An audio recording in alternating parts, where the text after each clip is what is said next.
Okay, so I've got 5 minutes with you. I'm going to briefly tell you about myself and also let you know that I have to pee, but I didn't because I wanted to make it on time, so here I am. Yeah! I am a Billboard #1 and Platinum songwriter, which is still wild for me to say because I never wanted to be a songwriter. I wanted to be an artist, and I never wanted to write songs for other people.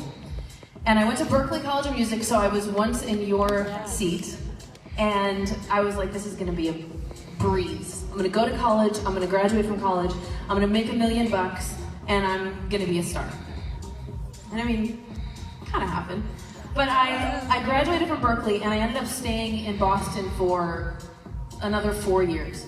I was a wedding band singer, I worked at Live Nation, I was broke as shit during some of that time, a lot of that time.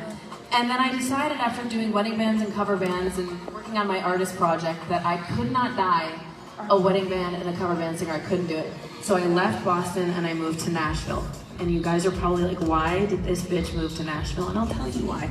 Because I was too scared to move to LA. So I pit stopped in Nashville for 1.5 years. Oh, yeah. I was engaged at the time to my producer, which was very convenient for me because he produced all of my stuff for free. And we lived in Nashville for 1.5 years. And one day I woke up and he was like, you know, Krysta, you're really good at writing songs. You should write for other people. And I was like, I'm not gonna do that. And then I went to bed and I woke up the next day and I was like, fine, I'll do that.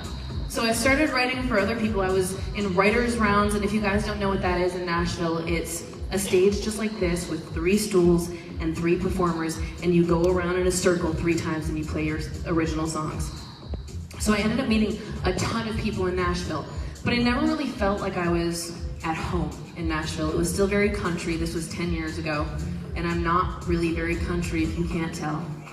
So my fiance and I broke up, and we moved to LA together. What? And Fun.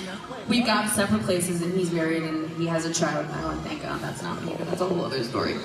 So we moved to Nashville together, LA together, and the first week I was there, I met my mentor, and his name is David Quinones, and he wrote Hello for Beyonce, he wrote for Rihanna, he wrote with all of these, for these amazing artists, and I was just thrown into sessions. And if you guys know anything about the music industry in Nashville and LA, it's very different. So I went from writing songs with a guitar in a room with one other person and recording it on my voice memos to being thrown into a studio session, and DQ is like, go in the booth and just sing something. And I'm like, I'm sorry, what? And he's like, no, just go riff in the booth and just come up with melodies and lyrics. And I'm like, oh, okay. So I shit my pants for a couple of years. And I did that every single day for 3 years, sometimes twice a day. And I was so broke. I'm talking like food stamps broke, parents are paying my rent. I've got $300 extra to live off of a month for a solid 3 years. And that was not fun. But then I was writing with a friend of mine who, her name's Maya Marie, and she had written songs for Britney Spears, Lil Wayne. And we were just writing together one day, and she's like, you know, Krysta, I'm not making that much money in royalties. And I was like, that sucks. Because that was like the dream, right? You write for one person, like Britney Spears, and you make like $1 million. So we decided in that moment to start charging, to write. And we started this company called the Top Liners. And within the first month, I think both of us went from like literally being broke and eating ramen to making like $3 grand a month. And I was like, oh my God, I've made it. I finally made it. I've discovered the secret. And then every month after that, it just kept getting bigger and bigger and bigger. And I discovered something about myself by doing that, which was when I decided that I was worth something, then the whole world thought I was worth something. And then I started getting gigs, and I started writing for K-pop. So weird. I didn't even know what it was. A friend of mine, Melanie Fontana, who wrote Boy With Love for BTS, was like, girl, you gotta write K-pop. And I was like, I don't even know what the fuck that is. And so she introduced me to somebody, and I got my first single with a band called Rania. They invited me to Korea. I went to Korea for a songwriting camp with Fuji Pacific, who's my sub-publisher, and we did songs for every label, SM, JYP, just all of them. And I ended up meeting a really cool girl. I didn't think anything of it. She loved me. She was one of the E&Rs. Went home. 2 years later, I'm still, writing for K-pop, but I get this DM in my Instagram account. It's from the girl that I met at the songwriting camp. And she was like, would you be interested in writing for BTS? And I'm like, yes, bitch, I would. So we did that, and then 3 months later, I had my first cut with BTS, and it was called Home. And I've been back to Korea 3 more times since then. I was just back last month. It has been a wild journey, and one that I'm so grateful that I got to experience. But in addition to K-pop, I also do a lot of dance music, which is how I met this guy over here. Yeah. So I do a lot of dance features. I also own a company called the House of Creativity, and we put on songwriting camps every year. We partner with different publishers and different labels, and we do camps.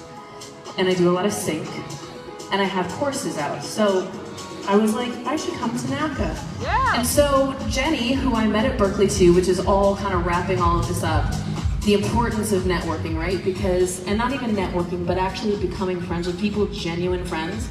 Now I'm here after meeting her at Berklee.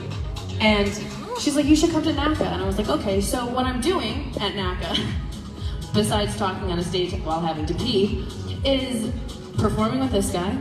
And then I'm doing master classes. So I have a K-pop master class that I'm offering, which basically is talking about my experience in K-pop and the do's and the don'ts and how to write for different artists, whether it's boy bands, girl groups, or solo artists. And then I do a K-pop clinic.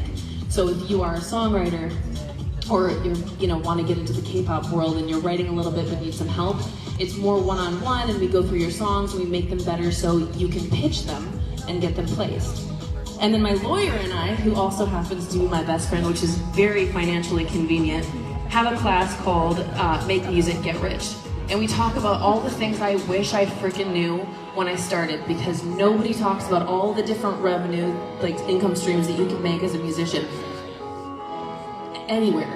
And all of the do's and the don'ts and etiquette and all of that stuff.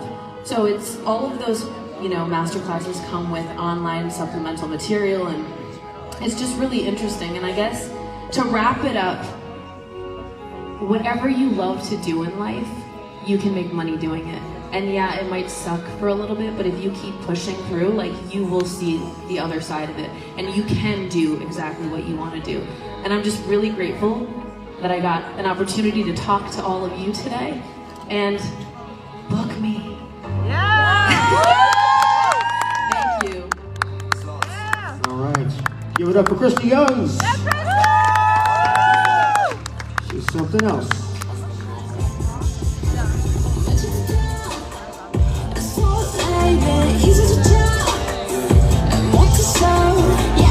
It's a song she wrote, Home, for BTS.